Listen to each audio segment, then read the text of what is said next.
Olá, mais uma vez estamos aqui fazendo um podcast. Meu nome é Renata e eu sou fonoaudióloga da Clínica Audição Ativa. E hoje a gente está aqui com a nossa querida amiga Karina Otorrino. Muito bem-vinda, Karina, ao nosso podcast. Obrigada, é um prazer estar aqui hoje com você, para a gente fazer esse bate-papo sobre perda de audição. Isso. Então a gente vai conversar um pouquinho, né, sobre a perda auditiva, sobre os nossos pacientes, a gente vai trocar um pouquinho de figurinhas aqui. E a primeira pergunta que eu queria fazer para você é, qual que é a primeira queixa quando o paciente te procura? Por que ele te procura? Então, tem aquele paciente que vem sozinho, que ele mesmo percebe que ele não está escutando bem. Então, aquele paciente que fala que a televisão ele tem que deixar muito alto, que os amigos dele falam uma coisa e ele entende outra. Então, um dos pacientes que tem a perda de audição chega falando assim. Outro tipo de paciente que chega muito na clínica são os familiares. Reclamam que aquele familiar, aquele amigo que está em casa, chega falando alguma coisa e eles não estão entendendo. Então, o familiar acha que está escutando bem, mas na verdade ele não está escutando bem. A pessoa fala uma coisa e ele entende outra, né? Então, tem esses tipos de paciente, o que vem sozinho e o que vem trazido pela família. Até a criança, né? Também tem criança que aparece na clínica com perda de audição, que a mãe fala, a professora na escola fala que ele está desatento, ou ele está indo mal na escola, ou o desenho está muito alto. Então, são esses tipos de pacientes com perda auditiva que aparecem lá na clínica. Tem as crianças e os idosos, mas também tem, você recebe muitos pacientes adultos, jovens, né? Sim, os adultos jovens, muitas vezes eles vêm sozinhos. Eles mesmos percebem que eles não estão escutando bem, né? Então, é aquele paciente que no trabalho tem dificuldade de se comunicar com o chefe dele, é aquele paciente que não está entendendo uma aula numa faculdade. Então, também tem os adultos jovens que geralmente eles procuram sozinhos. Eles mesmos já vêm em busca do otorrino para saber o que está acontecendo com a audição dele. E hoje tem também a questão do fone de ouvido, né? Sim. Esses jovens, hoje em dia, eles usam fone horas, né? Então, ele tem que usar fone no trabalho, trabalha em home office com fone, escuta a música no som muito alto, no final de semana tem a balada, tem a discoteca que ele vai, que o som é muito alto, então isso também pode trazer uma perda de audição nos adultos jovens. Então, a gente vê que, assim, são todas as idades, né? Todas as idades. Aquela criança que está indo mal na escola, o jovem que não está escutando o que o chefe está falando, e os idosos, que os familiares percebem, geralmente os familiares percebem que ele tem alguma dificuldade para escutar. E aí, quando ele chega no consultório, o que você faz? Quais são os procedimentos com esse paciente? Então, a primeira coisa é o exame clínico, né? Então, o que é isso? Eu vou, depois da conversa, depois da anamnese, depois da conversa, a gente olha o ouvido do paciente. Então, eu vou ver se esse ouvido não tem uma cera, se esse ouvido não tem uma secreção, se esse tímpano não tem uma perfuração. Então, ver se tem alguma coisa nessa otoscopia que a gente chama, que é quando a gente olha o ouvido do paciente com um aparelho chamado otoscópio. A partir do momento que essa otoscopia está normal, ou seja, não tem secreção, não tem cera, porque se tiver isso, primeiro eu preciso tratar isso. Otoscopia normal, a gente pede um exame chamado audiometria. É um exame simples de fazer, o paciente ele entra numa cabine, é feito pelas fonoaudiólogas, ele entra numa cabine, coloca um fone de ouvido, vai escutar alguns apitos, escutar palavras, para a gente ver o quanto que ele está escutando e como que ele está escutando. Então, o primeiro passo é esse, chegar na consulta, ser examinado, a partir do momento que está tudo bem, fazer um exame que chama audiometria. Que até as fonos que fazem. Isso, as fonoaudiólogas te faz e manda para você de volta o exame. Daí o paciente retorna comigo após esse exame.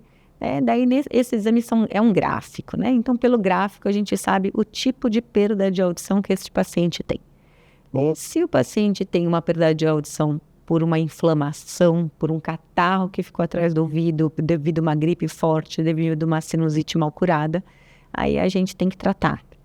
Muitas vezes com medicamento, algumas vezes vai até para cirurgia. Se o paciente tem uma otite crônica, né, então também uma infecção, também tem que tratar. Esse gráfico, algumas vezes, pode mostrar uma perda que a gente chama neurosensorial, que é uma perda no nervo auditivo. Se for só de um lado, eu preciso pedir outros tipos de exames, além da audiometria. Quais exames que normalmente você pede? A gente pode pedir um exame que chama Bera, que é um exame que vê o nervo auditivo, e exames de imagem, ou uma ressonância, ou uma tomografia.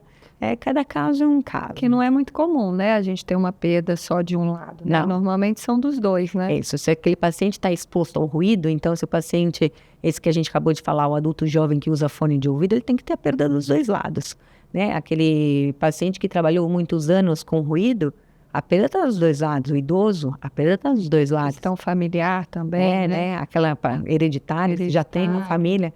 Agora, se ele tem só de um lado, a gente tem que fazer uma investigação, ver de onde que está vindo essa perda unilateral, daí sim, os exames de imagem. E o que pode ser a causa dessas perdas unilaterais? Então, unilateral, algumas vezes pode ser de infecção mesmo, né? Uma sequela infecciosa, ou um tumor benigno dentro do ouvido que a gente chama de neurinoma. É comum, algumas vezes vem só com um zumbido, algumas vezes pode vir só com tontura, e também pode vir com uma perda de audição unilateral. Por isso que é importante fazer um exame de imagem, a ressonância que a gente chama, né, nesse caso. E além dessa questão da perda unilateral, que eles vêm com essa queixa de não estar ouvindo, tem também a questão das tonturas, né? Sim. Quando o paciente tem a perda unilateral, ele tem um desequilíbrio. Se essa perda é muito grande, ele fica desequilibrado. Muitas vezes o paciente acha que ele está com uma labirintite, mas não é nem uma labirintite, é só um desequilíbrio pelo cada lado de um ouvido e está escutando de um jeito, né? Porque além dos olhos, os ouvidos também fazem parte do nosso sistema de equilíbrio. Então a gente precisa estar equilibrado, então precisa escutar igual nos dois ouvidos. Então sim, o paciente, se tem uma perda unilateral, muitas vezes ele chega na clínica com queixa de tonturas. E aí você pede mais algum exame também? Porque da tontura a gente acaba pedindo mais, né? Sim, também existe um exame que chama otoneurológico. O otoneurológico é o exame da labirintite, é um exame que estimula o labirinto para saber se ele tem alguma coisa no labirinto. Também é um exame que a gente pede de rotina nos pacientes, mas daí os pacientes que têm tontura. Tá. Daí se esse paciente veio comigo e eu vi uma perda de audição, que não tem jeito com remédio, não tem jeito com uma cirurgia, ou o paciente não tem contraindicação de passar por uma cirurgia, né? Tem pacientes que não são todos pacientes que são operáveis, daí a gente encaminha muitas vezes para uma protetização, para o uso de um aparelho auditivo, se for de um lado, ou bilateral, se for dos dois lados. Aí neste caso, o paciente sai do otorrino, ele sai dos cuidados médicos e vai para os cuidados fonoaudiólogos. Daí é isso que o paciente é encaminhado para um centro auditivo para ser avaliado o tipo de aparelho, o melhor tipo de aparelho para ele. Daí eu tiro esse paciente de mim e mando para você, né, Renata? Para você avaliar esse paciente. Agora eu pergunto para você, quando eu mando um paciente que tem uma perda de audição, vamos pôr bilateral, o que você faz? O que você faz na hora que você vê aquela audiometria, aquele paciente que precisa do aparelho? Qual que é o seu primeiro passo? Então, vamos lá, né? Quando a gente recebe o paciente, a primeira coisa é a gente entender a necessidade dele, não só pela perda de audição, né? A gente tem o exame, claro, é importante a gente ver como é que está o exame dele, mas também é importante a gente ver quais são as queixas dele, como que está o dia a dia dele, as necessidades, né? O que está incomodando ele, né? Normalmente eles se isolam, eles não conseguem entender direito o que as pessoas estão ouvindo e quem percebe mais é a família que está em volta, percebe mais do que a própria pessoa, né? Então, a gente faz essa primeira consulta que é justamente para entender a necessidade dele e aí, de acordo com o exame, eu vou mostrar, explicar um pouquinho para ele como que funciona, o que aconteceu no ouvido dele e vou também mostrar para ele os tipos de aparelho e aí nós vamos testar, eu vou colocar no ouvido da pessoa para ela perceber e também a questão dos valores, a gente vai passar, então toda essa primeira consulta a gente já faz tudo isso. E os pacientes sempre eles falam que o aparelho muda muito de tecnologia, né? Que o som é diferente. Como que é assim? Como que funciona as tecnologias, o tipo do som do aparelho? Isso. Além das tecnologias, a gente tem os modelos, né? Então, tem vários modelos que a gente vai escolher de acordo com a necessidade, o manuseio, né? Então, se é um idoso, ele não tem muita facilidade de manuseio, a gente não pode colocar um aparelho muito pequenininho, que ele não vai conseguir, por exemplo, trocar pilha, porque os aparelhos precisam de pilha, né? Se é um aparelho, se ele tem dificuldade para colocar no ouvido, então a gente também tem que pensar tudo isso na hora de escolher o modelo. E além do modelo, a gente tem as tecnologias. A tecnologia é a qualidade do som do aparelho. O aparelho, ele sabe o que é o som da fala e ele sabe o que é o ruído do ambiente. Então, quando ele tem uma tecnologia mais simples, ele não consegue filtrar tanto o ruído do ambiente, então a pessoa vai ouvir tanto a voz quanto os ruídos do ambiente. Numa tecnologia melhor, ele já tem um filtro melhor, e aí ele vai conseguir ficar um som mais nítido, mais limpo, mais claro, que fica mais fácil para ele entender, principalmente quando está no barulho. Então, eu brinco com os pacientes e falo que a gente comparar com aquelas televisões antigas, né? Aquelas televisões de tubo, que tinham um som chiado, uma imagem chiada. Isso é como se fosse um aparelho mais básico, mais simples, que não tem tanta tecnologia. E as televisões novas, elas já têm um som mais limpo, mais claro. Então, é a tecnologia melhor. E, Renata, aí o paciente pode escolher o tamanho do aparelho? Porque muitos pacientes chegam, a primeira coisa que eles falam, eu quero um aparelho bem pequenininho. Qualquer paciente pode usar um aparelho bem pequenininho? Não, aí vai depender do grau da perda e do tipo de perda que ele tem, né? Esses pequenininhos é para quem tem uma perda pequena. E também para quem não tem as infecções, as otites, porque se ele tem muita secreção no ouvido, se ele produz muita cera, esse aparelho que vai lá dentro, como o circuito está todo dentro do ouvido, ele pode queimar o aparelho para de funcionar. Se tem a otite, a gente não deixa esse ouvido ventilar, isso aí você sabe melhor do que eu, né? Se a gente não deixa ventilar, ele acaba causando otites recorrentes. Então, uma infecção atrás da outra, né? Então, não dá para ser nesses casos. Então, se tem o tímpano perfurado, ele não dá para usar esse pequenininho. Aí a gente tem que optar para os aparelhos que vão atrás do ouvido, né? Agora, como eu tinha falado também, a questão do manuseio, né? Assim, eu tento mostrar para os pacientes todas as possibilidades. E aí ele vai escolher o que vai ficar mais confortável, porque não adianta eu falar para ele que ele só pode usar aquele, mas ele tem vergonha de usar, porque é um aparelho maior, ele não vai querer usar. Então, a gente tenta chegar num consenso, eu vou direcionar, mas quem vai fazer a escolha final vai ser ele. Porque a vergonha é um fator muito importante, né? Eu vejo lá que o paciente passa comigo e fala, não, tenho vergonha de usar o aparelho. Sim, eles têm muito preconceito, né? E hoje, só que eles ainda pensam naqueles aparelhos, né? Ainda existem os aparelhos grandes que ficam atrás do ouvido. Teve muito engraçado um paciente que falou que eu não vou usar aquele tamarino do ouvido de jeito nenhum, achando que o negócio é enorme. Mas não é, né? Hoje a gente tem aparelhos minúsculos, né? Mas claro que vai depender do tipo de perda. Então a gente também tem que trabalhar essa questão com eles da vergonha. E às vezes eles preferem ficar sem ouvir do que ficar com uma coisa aparecendo no ouvido. Né?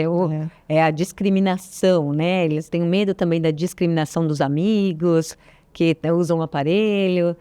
Eles ficam falando assim, porque fica me chamando de surdo, vai ficar vendo o aparelho e acha que eu sou surdo e eu não sou, né? E aí a gente tenta explicar, não é que o senhor é surdo, o senhor tem uma dificuldade, mas a gente tem como melhorar isso. É uma coisa muito legal que eu vejo que quando o paciente, depois que eu mando, muitas vezes o paciente chega na clínica com vergonha, não quer usar o aparelho, a partir do momento que ele vai no centro auditivo, faz um teste, ele vê o benefício, né? Ele vê tudo que ele está deixando de escutar. Justamente, né? Porque a pessoa mesmo não percebe a perda, né? Quem percebe é quem está em volta, é a família, né? Porque é uma coisa...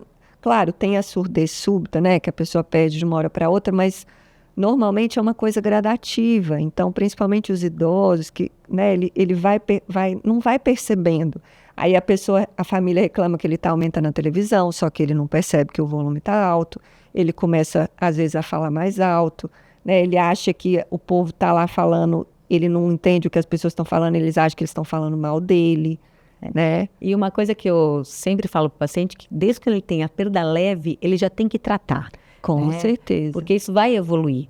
E você vê o benefício? Você vê aqueles pacientes que usam o aparelho auditivo? Como que você vê aquele paciente com perda leve usando o aparelho auditivo? Como que você Nossa, vê? é muito legal, Karina, assim, o retorno que eles nos dão, assim, às vezes você acha, é só uma perdinha pequena, não vai fazer diferença, mas faz muita, né? Porque uma perda leve, os sons da fala, já tem muito som da fala que ele não está ouvindo, né? E aí, quando ele coloca o aparelho e que ele vê a diferença e que ele começa a ouvir, entender melhor o que as pessoas falam, faz muita diferença. Hoje mesmo eu atendi uma senhorinha, ela tem uma perda leve.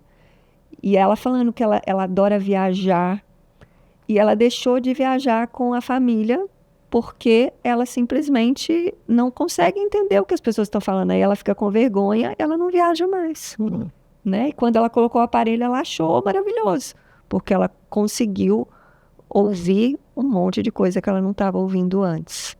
E nesses anos, né, trabalhando com aparelho, o que você viu desses avanços de tecnologia? O que tem mudado de ano a ano, assim, com os aparelhos? Nossa, mudou muito, né? Antigamente era aqueles aparelhos grandão, né? Que eram só uns amplificadores que tinham... Hoje a gente já tem aparelhos super discretos, a gente tem os aparelhos recarregáveis que não precisa de pilha, a gente tem os aparelhos com a conexão com Bluetooth, né? Então ele conecta com qualquer coisa que tem Bluetooth, com a televisão, com o celular, então o aparelho virou um fone de ouvido, né? Hoje a gente tem muita tecnologia nesses aparelhos. E a tecnologia, tem muita gente que fala assim, mas eu não preciso, eu sou só um senhorzinho, eu só fico em casa vendo televisão e eu não preciso de tecnologia. Mas às vezes a tecnologia não é isso de ficar usando celular. Tem uns que nem tem celular. Mas às vezes também, às vezes não, principalmente é a questão da tecnologia na qualidade do som, né? Aquilo que eu falei do som melhor, né? Então a tecnologia ajudou nisso também, né? Porque o mais difícil é a gente ouvir no ruído. E aí o aparelho, claro, nunca vai ser uma orelha nova, mas os aparelhos com uma tecnologia melhor, ele se aproxima muito dessa audição normal, vamos dizer assim, né? Então fica mais confortável e mais fácil a adaptação. E quando o paciente passou comigo, então passou com o médico, viu que tem que usar o aparelho auditivo, mandei ele lá para você, falei que ele tem que usar, mostrei da importância do uso do aparelho, falei para ele ir lá, vai no centro auditivo, passa com a fonoaudióloga. O que limita esse paciente a comprar o aparelho auditivo? Qual que é o principal fator limitante para esse paciente não usar o aparelho? Olha, eu acho que o principal é a pessoa admitir que ela precisa. Né? Assim, muitas pessoas, eu acho que principalmente o idoso, mas isso não só o idoso, toda pessoa, se admitir que você tem um problema, né, e que você precisa de ajuda, não é fácil. Então, eu sempre falo que para dar certo, a pessoa tem que querer. Porque se a pessoa não quiser, se ela está indo só porque a família quer que ela vá, pode ser o melhor aparelho do mundo que não vai dar certo. Né? Então, quando a pessoa tem essa consciência, quando ela vê o benefício, ela vai dar um jeito de comprar. Né? Por mais que ela tenha dificuldade financeira, ela vai dar um jeito. Eu tenho paciente que sai fazendo vaquinha, mas dá um jeito e consegue comprar porque ela vê o quanto aquilo traz de benefício para ela no dia a dia, né? Não, isso é legal quando o paciente retorna em consulta e ele volta feliz, né, usando o aparelho. Nossa, é muito legal, assim, os depoimentos, né? Depois, às vezes, com uma semana de uso, você já vê a melhora, né? Eu tenho vários pacientes que às vezes, e não só idoso, adulto jovem, né? Que às vezes a pessoa está se isolando. Eu tenho pacientes que entram até em depressão, né? Não, agora vamos falar um assunto muito chato, que é o zumbido. O zumbido a gente sabe que ele é o sintoma de alguma doença. E uma das vezes, né, não necessariamente todas as vezes, mas uma das vezes esse sintoma pode ser relacionado a uma perda de audição. E como que você vê o paciente usando o aparelho auditivo e tendo zumbido? O que tem de novo para o paciente com zumbido e aparelho auditivo? Olha, o aparelho auditivo, ele ajuda muito, há muito tempo, a questão do zumbido, né? Claro que, igual você falou, tem várias causas, mas quando o foco é a perda de audição, o que acontece? Eu falo que o zumbido, ele é um ciclo vicioso, né? Que o cérebro, ele tá ali o tempo todo, só que eles acham que o problema é o zumbido. Na verdade, não é o zumbido, é a perda. O zumbido é um sintoma, né? Então, eles chegam querendo cuidar do zumbido e não estão nem aí para a perda. Mas não tem jeito. O mais importante é a gente cuidar da perda. E aí, quando você coloca o aparelho e que a pessoa começa a ouvir mais os outros sons do ambiente, o cérebro, você vai mascarando aquele zumbido e o cérebro vai entendendo, peraí, ela não está tão preocupada com aquele zumbido, ela não está dando tanta importância para aquilo, então a tendência é do zumbido ir diminuindo só com a amplificação normal, só com o uso do aparelho. Mas a gente tem também hoje, a maioria, quase todos os aparelhos hoje, a gente tem os geradores de som, né, que é um tratamento para o zumbido, né, que a gente faz um exame que chama acufonometria, para a gente saber como é que é aquele zumbido, qual que é a frequência, qual que é a intensidade do zumbido. E aí a gente consegue colocar junto com o aparelho, emitir um ruído para despistar o cérebro e a gente conseguir tratar desse zumbido também, né? Então isso também ajuda bastante. Mas o mais importante também é aquilo que você falou, né? Não é só isso, tem outros sintomas. Então, por isso que é importante essa parceria com o médico, para a gente também cuidar dessas outras coisas, porque só isso não vai resolver o problema, né? Eu sempre falo para o paciente que tem zumbido, não é só o uso do aparelho, né? Ele tem que também ver os exames do sangue, a parte metabólica. Até a alimentação, a alimentação, né? O sono, então tudo isso... O estresse, né? O zumbido é um sintoma chato, né? Muito. E aí eles querem uma coisa rápida, né? Eles querem, eu achei um remédio lá na internet e que vai resolver o problema. Não tem milagre, né? Não tem. É um tratamento demorado e a gente fala que é uma terapia, né? Ele tem que fazer essa terapia medicamentosa ou com aparelho e ter um pouquinho de paciência, que é uma coisa demorada. O problema é esse, né? A gente aceitar e entender que é um processo. E até o aparelho também é um processo, né? Eu falo que é um tratamento. É importante a gente ter esse acompanhamento. E aí a pessoa às vezes vai, eu quero testar uma semana. Em uma semana não vai resolver o problema, né? O cérebro precisa de um tempo para se acostumar com esse aparelho, né? Então aí às vezes a pessoa desiste. Mas eu falo, gente, é igual uma dentadura, por exemplo. Você coloca a dentadura, você tem que voltar lá para você ajustar, né? Então, é um tratamento, é um processo. Então, a gente também precisa de trabalhar muito essa expectativa das pessoas em relação ao aparelho, porque eles acham que é uma orelha nova e que vai resolver todos os problemas, né? E eu sempre falo para o meu paciente que pelo menos uma vez por ano ele tem que voltar comigo para eu fazer uma audiometria e daí eu encaminho para você para regular o aparelho, né? Sim, com certeza. E qual a durabilidade desse aparelho? Quantos anos dura um aparelho auditivo? O aparelho, a vida útil dele é mais ou menos 4, 5 anos, né? Às vezes as pessoas acabam trocando até antes disso, porque todo ano a gente tem lançamento de novos modelos, novas tecnologias. É igual celular hoje, né? Você troca porque você quer um melhor, não porque o seu tá ruim, né? Mas é mais ou menos isso. Mas eu tenho paciente que tem aparelho há muito mais tempo, né? Mas claro, é importante também fazer as manutenções, né? Porque ele é um circuito eletrônico. Então, se você não tiver cuidado, ele não vai durar muito. Me fala um pouquinho, que cuidado que você fala para o seu paciente ter com o aparelho? A questão é assim, cuidar da cera, né? Se está com cera, tem que tirar a cera. A gente tem alguns acessórios, por exemplo, para tirar a umidade, porque como ele é um circuito eletrônico, o que mais pode causar problema no aparelho é a umidade. Então, a gente tem os desumidificadores, que são para tirar essa umidade, e aí com isso não vai oxidar as peças do aparelho, né? Uma vez por ano é importante a gente mandar para fazer uma revisão na fábrica, igual revisão de carro, né? Eles vão abrir, limpar as peças. Com isso, a gente consegue cuidar mais do aparelho, né? Não, tá certo. E me fala uma coisa, outra coisa que eu vi outro dia o paciente falando que se ele podia tomar banho com o aparelho, entrar no mar com o aparelho. Não, não pode, né? O aparelho, como eu falei, é um circuito eletrônico, então se molhar, a gente acaba queimando esse aparelho, né? Hoje tem alguns aparelhos, já está começando a aparecer no mercado, alguns aparelhos que eles falam que são resistentes à água, né? Mas está no começo isso ainda. Mas, por enquanto, a gente recomenda que não vai tirar para dormir, vai tirar para tomar banho e não deixar molhar de jeito nenhum. Dormir também, né? Dormir não precisa de ouvir, né?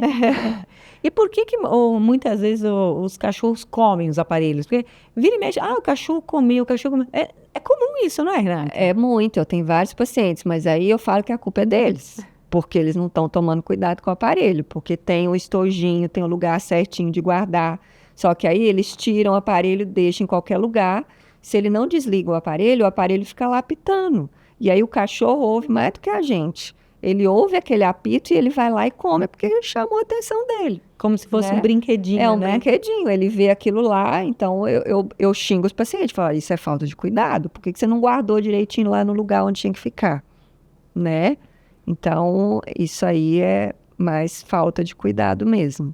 Não, são algumas dúvidas que eu vejo lá na clínica que eu nem tenho tempo, nem tinha muita curiosidade para te perguntar. Ótimo. Viu? Uma coisa que a gente estava conversando e eu esqueci de te perguntar, o que você acha, assim, quais que são as maiores dificuldades em relação às idades, né? A gente falou um pouquinho, mas a gente falou pouco sobre as crianças, né? Assim, não só as crianças, os adultos, mas o que você, essas diversas faixas etárias, né? A dificuldade de lidar com esse problema da perda de audição. O que você vê, assim, no seu dia a dia? A criança pequena, ela se incomoda com um aparelho na orelha, né? Então, muitos querem tirar, eles querem brincar, aquilo acaba incomodando. A partir do momento que viu o benefício, a criança deixa. Mas tem a criança um pouquinho mais velha, 7, 8 anos. Mas, desculpa te interromper, mas assim, eu falo até antes de colocar o aparelho, para a família descobrir. Muitas vezes os pais não querem admitir que aquela criança tem uma perda, né? Então, a gente começa vendo uma criança com atraso de fala. Muitas vezes um atraso de fala pode ser uma perda de audição. Ou aquela criança que está indo mal na escola, pode ser uma perda de audição irreversível, né? Porque tem perdas que são reversíveis de outras maneiras, outros tipos de tratamentos. Mas quando eu vejo que o paciente precisa de um aparelho auditivo, algumas vezes existe também até os pais, né? Aquela vergonha dos pais terem uma criança surda, isso também acontece. Mas o que eu vejo, assim, quem aceita muito bem, apesar do adulto jovem ter bastante vergonha, eles aceitam muito bem para eles verem o benefício, né? O adulto jovem gosta de estar em reunião com amigos, eles precisam para o trabalho, então eles aceitam muito bem essa faixa etária dos jovens, aceitam muito bem o uso do aparelho. Sim, tem vergonha, mas a partir do momento que começou a usar e viu os benefícios, eles aceitam muito bem. Agora, acho que o idoso é mais difícil, né? O idoso é mais difícil, porque o idoso, ele não percebeu que a perda veio com o decorrer dos anos. Então, isso... Admitir que está ficando velho, né? Que precisa de usar o aparelho. E eu falo muito para meus pacientes, né? A perda de audição no idoso traz uma depressão para o idoso. E tem estudos que mostram que o Alzheimer, ele é desenvolvido, né? Ele é muito mais antecipado no paciente que tem uma baixa de audição. Então, a importância da gente protetizar um idoso. Aquele idoso que fica quietinho, sentado no sofá da sala, ele pode não estar deprimido, ele pode só estar surdo. Ele não está entendendo o que os familiares estão falando, então ele está quietinho ali na sala. E os familiares estão lá falando que ele está deprimido, que ele está só sentado no sofá sozinho. Ele só não está escutando o que o pessoal está falando. Aí reclama que ele fica bravo, né? Que está nervoso e tudo. Ele está nervoso justamente porque ele não está conseguindo se comunicar, né? Exato, não está entendendo o que a televisão está falando. Então, a audiometria, né? A consulta com o otorrino, o exame audiométrico no paciente... Eu falo assim, eu explico para meus pacientes, acima dos 40 anos, a gente vai já enxergando menos, escutando menos. Não tem então, jeito. Tem que fazer parte do check-up anual um exame de audição. Já tem que fazer parte do check-up. E o que você acha que a gente pode fazer para quebrar esses preconceitos, né? Assim, para a gente melhorar mais essa questão, né? Porque as pessoas têm muito preconceito e eu acho que é por falta realmente de informação, né? Eu não sei o que você acha, mas... Não, é de informação mesmo, né? Então, eu acho que, assim, uma das coisas, esses podcasts que você vem fazendo, que agora a gente está fazendo juntos, também isso acho que já ajuda bastante, né? As informações. Quanto mais informações esses pacientes tiverem, melhor. E outra coisa muito importante que eu falo, a partir do momento que ele vai no centro auditivo e coloca o aparelho no ouvido, né? A diferença... Nossa, faz muita diferença, né? Porque Ele às vezes fica achando que é implicância da família, né? Que, a minha esposa fica reclamando comigo, é meus filhos que acham que eu sou surdo, mas eu acho que eu ouço bem. E na verdade, não. Na verdade, ele tem mesmo uma dificuldade, mas ele não percebeu isso, né? E aí, quando coloca, ele vê a diferença, tem uns que até choram de emoção, né? É muito legal você ver, você poder fazer essa diferença na vida deles, né? E o que você vê, o que os familiares podem fazer para essa aceitação?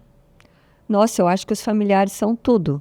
Eles são o principal, né? A gente vê muito aquele idoso que não tem a participação da família, que ele vai lá sozinho e que está deprimido e que os filhos não estão nem aí para ele.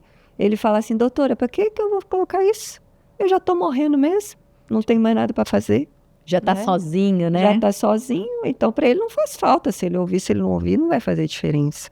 Agora, quando você tem uma família que realmente está ali junto e que está querendo o bem dele, né, que está trazendo ele, essa que eu falei mesmo da senhorinha que parou de viajar com o filho porque não estava ouvindo mais, né? Então, o filho veio trazê-la porque, olha, não dá, eu não aguento mais deixar a televisão alta, né? A gente fala com ela, ela não entende, e aí, às vezes, também a gente está conversando outra coisa e aí eles ficam naquela neura achando que a gente está só falando mal deles, né? Então, isso aí também, quando a família está junto, é muito mais fácil, né? Porque aí eles falam assim, mas eu vou ficar dando trabalho para minha família. Eu falei, então, justamente para não dar trabalho, que o senhor tem que ouvir.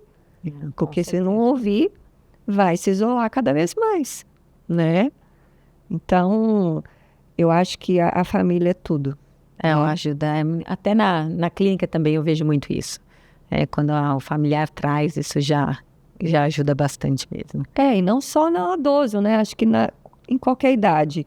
Por exemplo, na criança, né? Se são os pais que não estão nem aí para a criança está crescendo, está tendo dificuldade na escola, ela não está ouvindo direito e eles acham que, o problema é da escola, não tem que fazer nada, né? Até quantos descobrem só quando estão lá na frente, lá no ensino fundamental, já passou do ensino fundamental, está lá no ensino médio, daí descobre uma perda de audição. Então, é a judiação, os pais se sentem né? culpados, né? Com certeza. Às vezes por realmente falta de informação, né? Que eu acho que isso também falta muito.